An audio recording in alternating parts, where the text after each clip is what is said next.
Now, before that last recording, I was thinking of the word choice.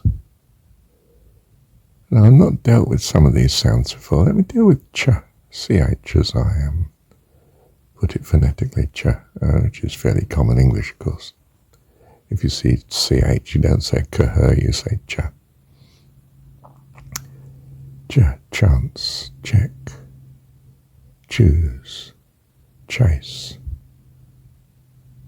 chump, chomp. It's a closeness, isn't it? Coming to. Something like abiding with. Even cheap means it's very accessible. Chief, the one who's your head, the boss, chief. The main one, the one that dominates. Chips. Pieces of. Bowl of chips.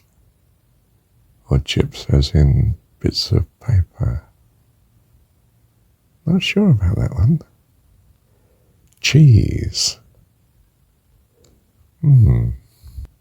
Oi, as in oil. Oil is close, isn't it? Oil on the skin, very smooth. In fact, oil on the dishes, very difficult to get off without washing up liquid.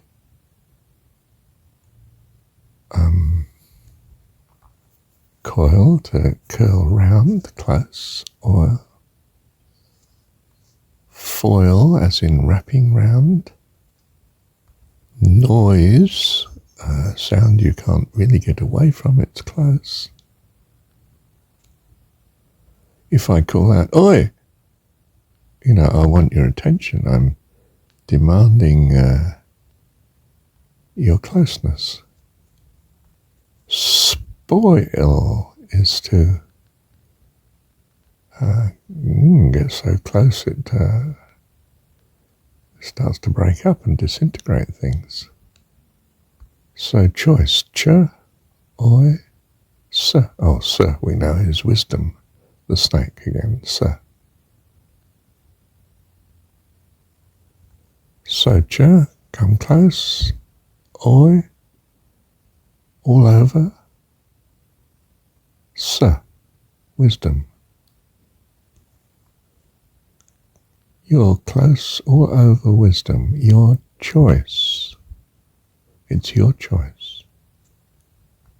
And of course we say everything is choice. We casually in slang, I suppose, mean it's good. Oh, choice, man. That's good. Used to be a sort of 20th century, late 20th century sort of lingo, so to speak. Choice. Did I name one of the recordings that yesterday or day before as a choice? Of course, it's linked to our notions of freedom of will and so on, which in some sense we seem to value, but we're not clear as we have. Am I free or am I locked in habits and addictions and so on, and bound by my culture and society and way I've been brought up, to what extent do I have choice? So if we exercise our choice for heavenly things, then we practice the presence of God. Brother Andrew, wasn't it?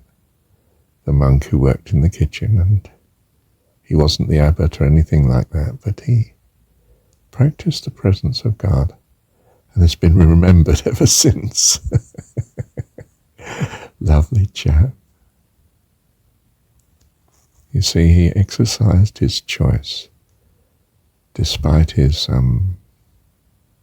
or even because of his way of life. It was a way of life that probably didn't have demanding thought pattern like, doing computing or running an organization and so on, but gave him constant opportunity to choose awareness of God. I could do the washing up, slightly annoyed that I've got this endless, boring job.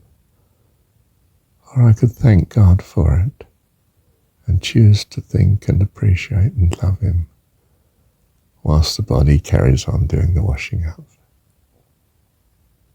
In fact, in Buddhist style, you could even be doing the washing up with great care and attention. You choose utterly to accept what we would say God put before you, has before you. All right, well, I'll do it, and I'll do it well, because you've chosen it for me, Lord, my task. And it's not a task. It's a joy when I know that you have chosen it, Heavenly Father. Love you. So it's our choice to be aware of God.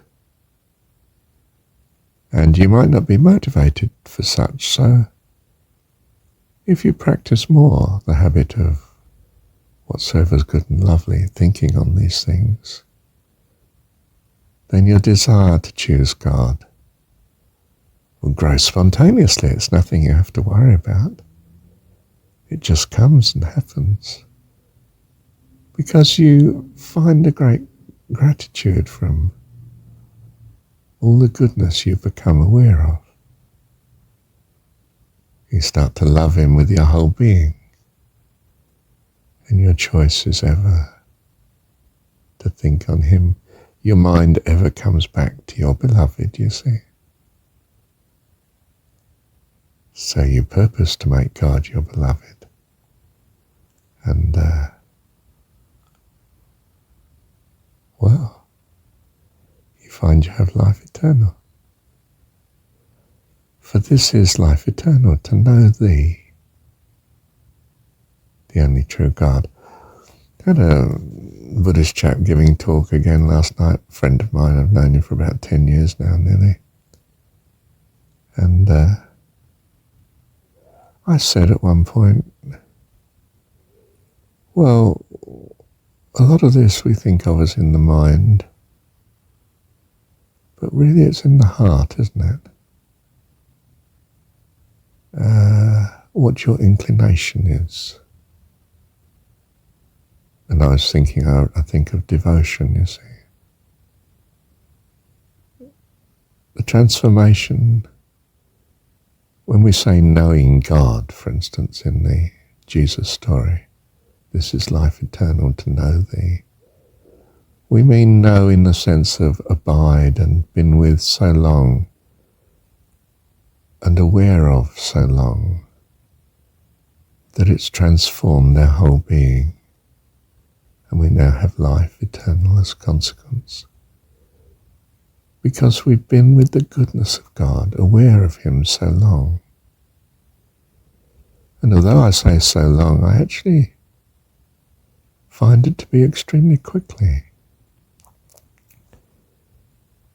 That just a little time in worship, for instance, of thinking of God closely and lovingly, of course, transforms our whole being. We find he abides with us.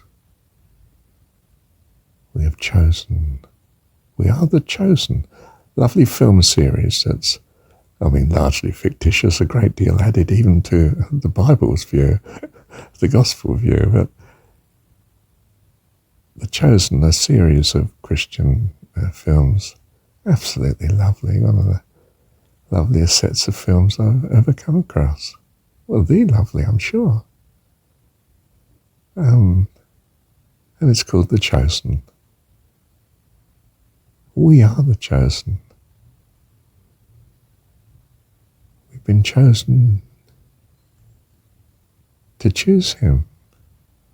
And it's our joy because of his grace and goodness to us that we've become aware of, and it's transformed us. And we find we not only choose, but that we've been chosen as the children of God. Love you, Dad. Love you, Dad. Thank you, Dad.